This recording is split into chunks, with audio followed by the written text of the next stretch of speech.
मेघदूत श्लोक 11। कर्तु यच्च प्रभवति महीम् उच्छलिन्द्रात् पत्रां तच्च श्रुत्वा ते श्रवणसुभगं गर्जितं मानसोत्कः आकैलासात् विस्किसलयच्छेद पाथेयवन्तः सम्पत्स्यन्ते नभसे भवतो राजहंसा सहायः। यत जो महीम पृथ्वी पर उच्छले उठा हुआ छिलिंद्र जो खुम्बी होती हैं वैसा उनका जो ये सांप की छतरी हम बोलते हैं वो उनको आत्पत्राम उनको छाता बनाकर कर्तु प्रभवती उनको छाता बनाने में जो समर्थ हैं। यानी कि जो पृथ्वी पर सांप की छतरियाँ जो मतलब खुम्बी होती हैं जो वाइट वाइट सी खाद वगैरह में उग जाती हैं उनको अपना छाता बनाने में यानी कि छतरी बनाने में अपने आप को ढकने के लिए जो समर्थ हैं। ठीक है। तत् उसको श्रवण सुभगम श्रवण यानी कि जो कानों को सुभगम अच्छी लगने वाले या सुकून देने वाले ते तुम्हारे गर्जितम गर्जना को श्रुत्वा सुनकर मानसरोवर से बिस किसलय जो कमल की नाल होती है उनके छेदह उनके टुकड़ों को पाथेयवंतः अपने रास्ते का भोजन बनाने के लिए यानी कि जब वो जाएंगे जो राजहंस हैं तो रास्ते में अपना खाना खाने के लिए तो वो क्या लेके जा रहे हैं कमल की नाल के टुकड़े। ठीक है। तो कमल की नाल के टुकड़ों को अपने रास्ते का भोजन बना के राजहंसा वे राजहंस नभ से आकाश में भवतः तुम्हारे साथ कैलासात जो कैलाश पर्वत तक सहाया साथी बनकर संपतस्यन्ते तुम्हारे साथ चलेंगे। तो साथी बनकर कौन चलेंगे? राजहंस चलेंगे। राजहंस अपना भोजन किस चीज़ को बना के लेके चल रहे हैं अपने रास्ते का भोजन तो वो लेके चल रहे हैं कमलनाल के छेदों को। ये कमलनाल के जो खंड हैं ये कहाँ से ले रहे हैं वो तो ये ले रहे हैं मानसरोवर से। ठीक है। मानसरोवर से राजहंस जो अपना भोजन लेकर चलेंगे। जो यहाँ पर भवतो ये भवतो आया है ये शब्द ये सर्वनाम शब्द जो है ये मेघ के लिए आया है। ठीक है। यहाँ पर उच्छलिंद्रात पत्राम जो इसमें समास है वो है बहुव्रीहि समास। श्रुत्वा ये श्रुत्वा है यहाँ पे तत् और श्रुत्वा था इसमें संधि हुई है। श्रुत्वा में श्रु धातु है और कत्वा प्रत्यय है। गर्जितम में कत प्रत्यय है।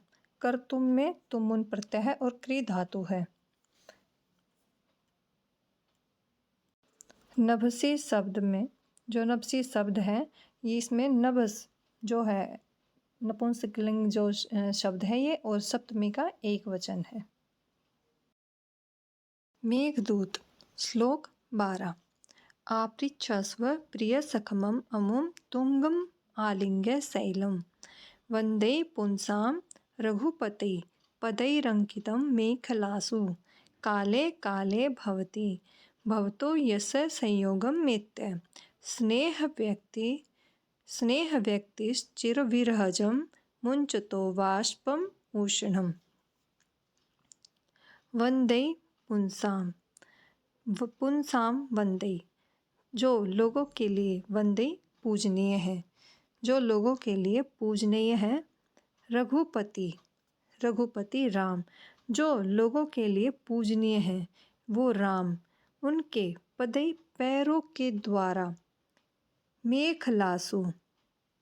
मेखलासु जो पर्वत की ऊंची चोटी है और मतलब जो ऊपर का बीच का भाग है उन पर अंकितम उनके पैरों के निशान अंकित हैं।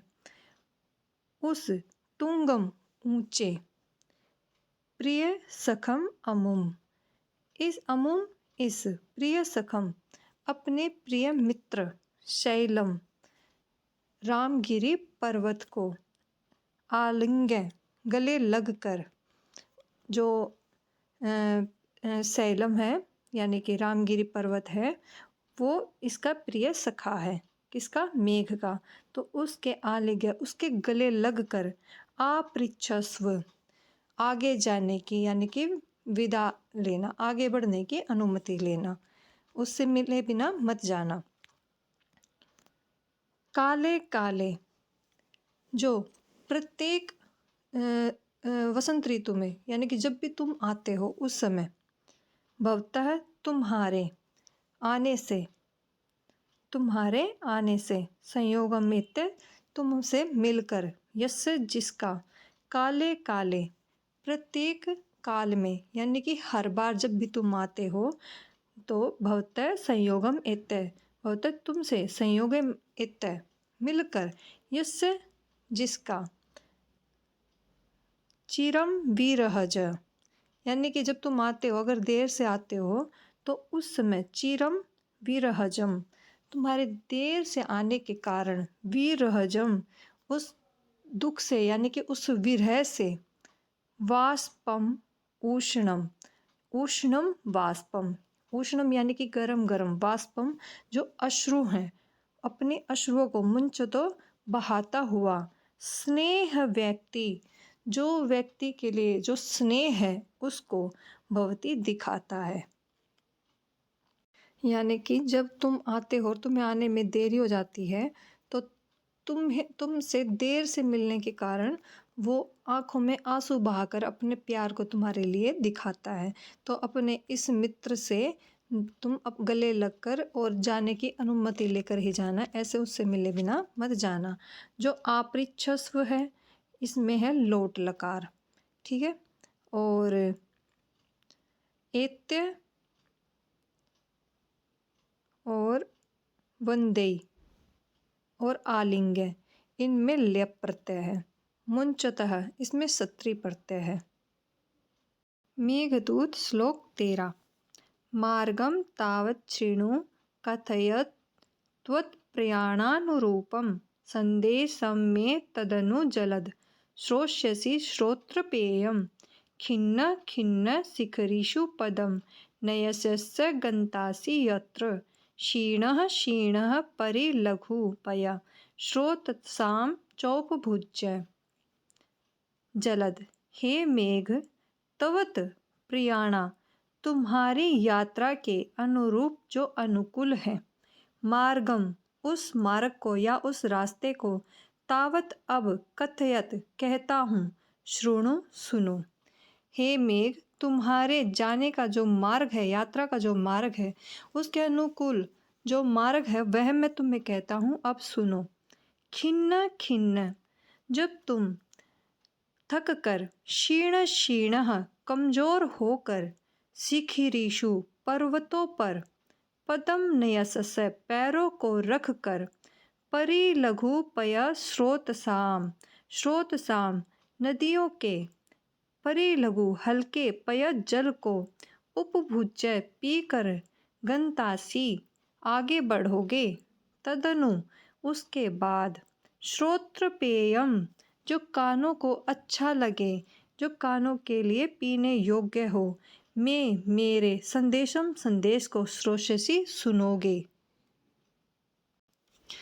तो यक्ष कहता है मेघ को कि हे मेघ, अब मैं तुम्हारी यात्रा के अनुरूप जो मार्ग है, उसके अनुकूल जो अच्छा मार्ग है वो मैं तुम्हें बता रहा हूँ, उसको ध्यान से सुनो। यत्र जहाँ पर तुम थक कर, कमज़ोर होकर जिस पर्वतों पर पैर रखोगे और वहाँ पर नदियों के हल्के जल को यानी कि हल्के पानी को, उसको भोग कर, उसको पी कर तुम आगे जाओगे, आगे बढ़ोगे, तदनु उसके बाद, श्रोत्रपेयम जो कानों को अच्छा लगे, ऐसे मेरे संदेश को श्रोष्यसि तुम सुनोगे। मेघदूत श्लोक नंबर 14। अद्रेः शृंगं हरति पवनः किंस्विदित्योन्मुखीभिः दृष्टो उत्साहश्चकितचकितं मुग्धसिद्धाङ्गनाभिः स्थानाद् अस्मात् सरसनिचूलात् उत्पतोदङ्मुखखं दिंग नागानां पथि परिहरन् स्थूल हस्तावलेपान। पवनः जो वायु है, अद्रेः जो पर्वत है, उसकी श्रृंगम चोटी को हरती ले जा रही है। जो हवा है वो पर्वत की चोटी को ले जा रही है। किंस्विद ऐसा है क्या, ऐसा है क्या कि हवा जो है वो पर्वत की चोटी को लेके जा रही है। तो इस प्रकार से मुग्ध सिद्ध अंगना भी, मुग्ध यानी कि भोली भाली, जिनको पता नहीं है, उन सिद्ध जो सिद्धों की अंगना भी स्त्रियां हैं, पत्नियां हैं। सिद्ध यानी कि देवताओं की स्त्रियां हैं। उन्मुखी भी ऊपर की ओर मुख करके, ऊपर की ओर मुख करके, चकित चकितम आश्चर्य से चकित होती हुई, दृष्टो उत्साहस यानी कि तुम्हारे उत्साह को देखेंगी। हे बादल, हे मेघ, तुमको जो सिद्ध अंगना भी यानी कि देवताओं की या सिद्धों की स्त्रियां हैं, भोली भाली स्त्रियां हैं, वो ऊपर की ओर मुख करके चकित होकर तुम्हारे उत्साह को देखेंगी। क्योंकि जो देव हैं वो भी आकाश में विचरण करते हैं और तुम भी आकाश में विचरण करते हो, लेकिन वो आकाश में विचरण करते हुए तुमको ऊपर की ओर देखेंगी और तुम देखो कि ये मुझे देख रही हैं। इस उत्साह से तुम जाओगे और उस उत्साह को जो सिद्धों की स्त्रियां हैं वो आश्चर्यचकित होकर देखेंगी। तो आगे है सरस निचुलात, जो हरी भरी लताओं वाला, अस्मात् स्थानाद यह स्थान है यानी कि रामगिरी पर्वत से, उद्दंग मुखः उत्तर की ओर मुख करके, खम आकाश में उत्पत जाना, यानी कि जो ये रामगिरी पर्वत का जो हरा भरा स्थान है जहाँ पर हरी भरी लताएं हैं, सरस लताएं हैं, बेत हैं, तो उस स्थान से, रामगिरी पर्वत के स्थान से उत्तर की ओर मुख करके तुम आकाश में जाना। पथी यानी कि मार्ग में, दिग नागानाम जो दिशाओं के हाथी हैं, दिग नागानाम दिग दिशाओं के, नागानाम हाथी हैं, उनके स्थूल बड़ी बड़ी हस्त सूंडों के अवलेपान प्रहार से परिहरण बसते हुए जाना। क्योंकि जो जैसे कि बादल हमारे ऊपर से गुजरे तो हम भी ये चाहेंगे कि बादलों को हम पकड़ ले या उनके बीच से निकल जाए, तो वैसे ही हाथी भी उसको, बादल को देखकर उत्साह में उसको पकड़ने के लिए या उससे खेलने के लिए दौड़ेंगे। तो इसीलिए भाई खुद को उनके स्थूलों के प्रहार मतलब सूंडों के प्रहार से बचाते हुए तुम उत्तर की ओर मुख करके आगे जाना। जो यहाँ पर अद्रे आया है ये है षष्ठी का एक वचन। जैसे मुनि शब्द चलता है तो अद्रे का जो मूल शब्द है वो है अद्री। उन्मुखी भी जो शब्द है इसमें जो समास है वो है बहुव्रीहि समास। यहाँ पर मुग्ध सिद्ध अंगना भी और दिंग नागानाम, इसमें जो समास है वो है षष्ठी तत्पुरुष समास। जो दृष्ट है इस शब्द में कत प्रत्यय है और दृश्य धातु है। परिहरण में सत्री प्रत्यय है। मेघदूत श्लोक नंबर 15। रत्न छाया व्यतिकर इव प्रेक्षम एतत् पुरस्तात् वल्मीकाग्रात् प्रभवति धनुः खण्डम् आखण्डलस्य येन श्यामं वपुरतितरां कान्तिम् आपतस्यते ते बर्हेणेव स्फुरितरुचिना गोपवेशस्सः विष्णु। रत्न छाया व्यतिकर इव, जो रतन है, छाया उनकी जो कांति है, उनकी व्यतिकर सम्मिश्रण से, प्रेक्ष है देखने योग्य, जो रत्नों की जो चमक है उनके मिश्रण से जो देखने योग्य है, एतत् यह धनुखंडम आखंडलस्य, आखंडलस्य जो इंद्र धनु, इंद्र का जो धनुष है, खंड उसका टुकड़ा यानी कि इंद्र धनुष का जो टुकड़ा है, पुरस्तात सामने, वल्मीकाग्रात प्रभवती, वल्मीकाग्रात यानी कि जो दीमक की पहाड़ी है कुछ इस तरीके से, अग्रात उसके अगले भाग से, प्रभवती निकल रहा हो।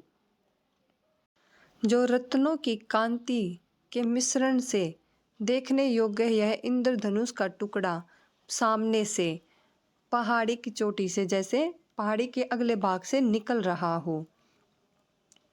गोप वेशस्य विष्णु, जो विष्णु हैं गोपाल वेशधारी हैं, यानी कि कृष्ण के रूप में हैं। उनका श्यामम वपु, जो सांवला शरीर है, बर्हेणेव, जो उनका मोर का पंख है, जो मोर का पंख है उसकी स्फुरित रुचिना, जो उसकी चमक है उससे कांति को, यानी कि चमक को आपतस्यते प्राप्त करता है। जिस तरह से श्री कृष्ण का शरीर जो सांवला शरीर है, जो मोर के पंख की चमक से जो सुंदरता प्राप्त करता है, ये उसी प्रकार ते तुम्हारा श्यामम वपुः, तुम्हारा सांवला शरीर भी अतितराम बहुत जाता कांतिम चमक को आपतशते प्राप्त कर लेगा।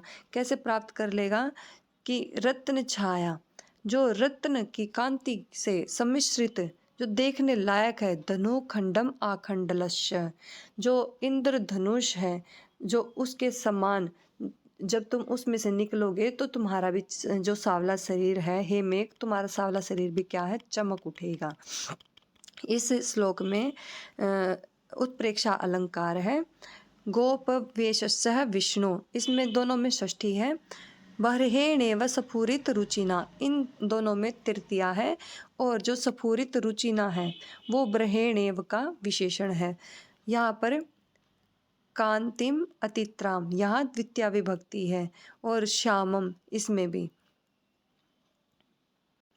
जो आखंडलस्य है, आखंडल इंद्र देवता को भी कहा जाता है। ये सारी बातें जो यक्ष है वो मेघ को कह रहा है।